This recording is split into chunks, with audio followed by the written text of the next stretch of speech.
Okay, game. Magandang hapon po. Ako po si Pastor Sam. Ang pangalan po ng aking asawa si Rose at may dalawa po kaming anak para sa babae. Yung panganay ay grade 1 po siya at yung bunso ay 4 na taon pa lang po. So, salamat po sa hapong ito. Napakabuti po ng ating Panginoon. So, nagpapasalamat po ako doon po sa nangyari sa aking buhay, especially doon po sa Tagaytay po.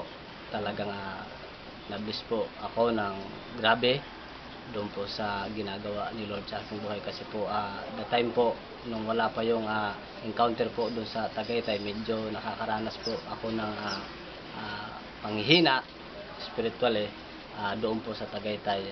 Karoon po ng revival sa aking personal na buhay, kaya lubos ko po na ipagpapasalamat sa Lord ang buhay ni Pastor Larry.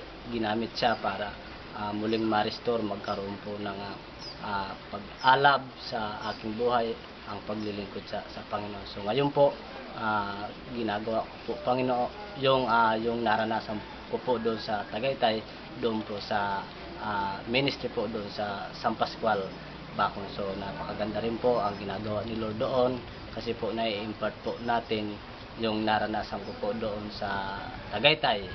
Nai-impart po natin yung ginawa ni Lord sa ating buhay sa pamagitan po ng mga patotoo at yung mga magagandang revelation ni Lord, yung mga kapahayagan ni Lord. Kaya lubos po ang aking pagpapasalamat dahil ginamit po sa amin si Pastor Larry para patuloy na i-mentor kami at talagang patuloy na maturuan sa mga kaparaanan kung paano po mapaayos yung ministry na ipinagkatiwala po sa atin ng Panginoon. So, purihin po ang Panginoon sa patuloy pa niyang ginagawa at gagawin pa doon po sa ministry natin, doon po sa San Pascual, Bacon.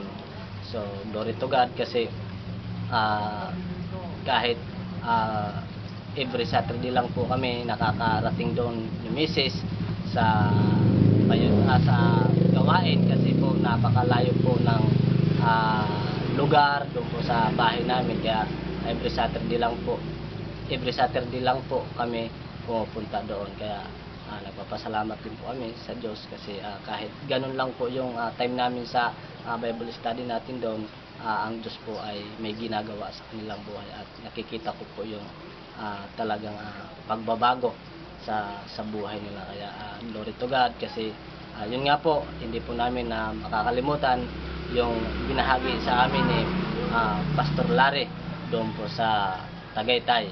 Kaya ngayon excited naman po kami na muli siyang makasama ngayong darating na October po. So salamat po sa Diyos ang lahat ng papuri at pasasalamat.